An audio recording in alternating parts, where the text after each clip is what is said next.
So DJI just released their new Osmo Action, and just before that the Air 3 was released. And now it seems like we're getting more and more leaks on the yet to be announced Mini 4 Pro. So today I want to discuss the changes and possible upgrades that we might see with this new drone, and whether or not I think it's worth waiting for if you already have the Mini 3 Pro or looking to get your first drone. And looking at the images here, it seems like this has the same gimbal as the Mini 3 Pro, which makes me think that this will also keep that true vertical shooting mode as we've seen with the Mini 3 Pro's rotating gimbal. Now if we look a little bit closer, we can see what appears to be omnidirectional sensing. Compared to the Mini 3 Pro, which only had tri-directional sensing, the leaked images of the Mini 4 Pro shows what looks like a full 360-degree sensing system in the way the front sensors have been angled more upwards and the added 180-degree sensor on the back. This in combination with the sensors on the bottom could mean that the Mini 4 Pro will be the first ever mini drone to receive a full omnidirectional sensing system, which would be awesome. Another thing we could see with the Mini 4 Pro is also a better optimized battery, which could give us up to 40 minutes of flight time.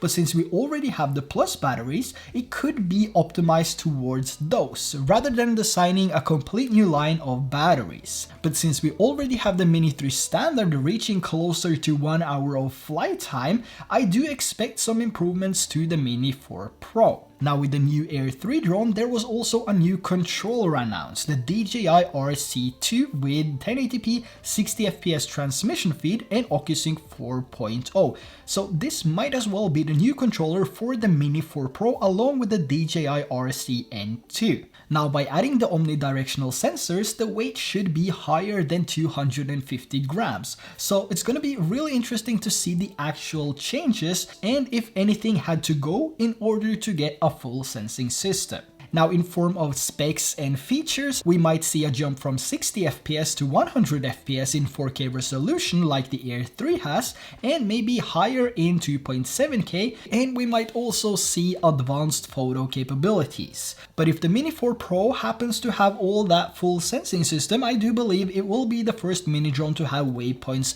and cruise control, which would be super beneficial for those traveling alone or just want to make it faster and more simple, or those looking to get their first drone but don't want to waste their entire budget or don't know which drone to get in terms of accessible features.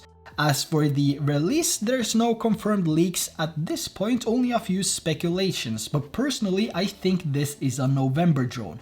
As soon as we started seeing leaks of internal testing, the products are usually only a few months away. Now, whether you should wait for the Mini 4 Pro or just go and grab the Mini 3 Pro or even the Mini 2 or Mini 2 SE, that's going to be completely up to you. But if that is the case and the Mini 4 has that omnidirectional obstacle sensing and maybe waypoints and cruise control as well, and that 10-bit D-Log M color profile, I think it's something that you should get. If you have the Mini 3 Pro, maybe you should consider selling it right before the release if you don't going to use it anyway, so you have the funds to get the Mini 4 Pro, because that will be a significant improvement to the Mini 3 Pro. And also if you are brand new to drones and you're not sure of whether you should get this or that, keep in mind, if this is the real deal with the Mini 4 Pro, it will have everything that the bigger drone has. And we might also see the new D-Log M 10-bit color profile, which was introduced to the Mavic 3 series and now also added to the new Action 4. But if this is the case and it has all of these features, I would definitely consider holding off and wait until there is some more leaks or for the Mini 4 Pro to actually be released, because it's going to be a big upgrade from the Mini 3 Pro. And something I've been always wanting with the Mini 3 Pro is waypoints and cruise control, because it makes, you know, the solo traveling filmmaking thing so much easier, because you can just enable that cruise control and you don't have to hold the sticks or anything like that. You can just run and gun and you capture whatever you want to capture in a much easier and more convenient way. So hopefully that is the case, and I am super excited to get my hands on the Mini 4 Pro whenever that is released, and it will be interesting to see if any of the speculations and leaks have been spot on. So yeah, but I'm curious to know your thoughts on this. What changes could there be, and will you hold tight until the release and be the first in line to get this one? I will also keep you updated updated as soon as I know more about the Mini 4 Pro. But until next time, take care, make sure to hit that subscribe button and drop a like if you found any valuable information in this video, and also let me know your thoughts on the Mini 4 Pro down in the comments below.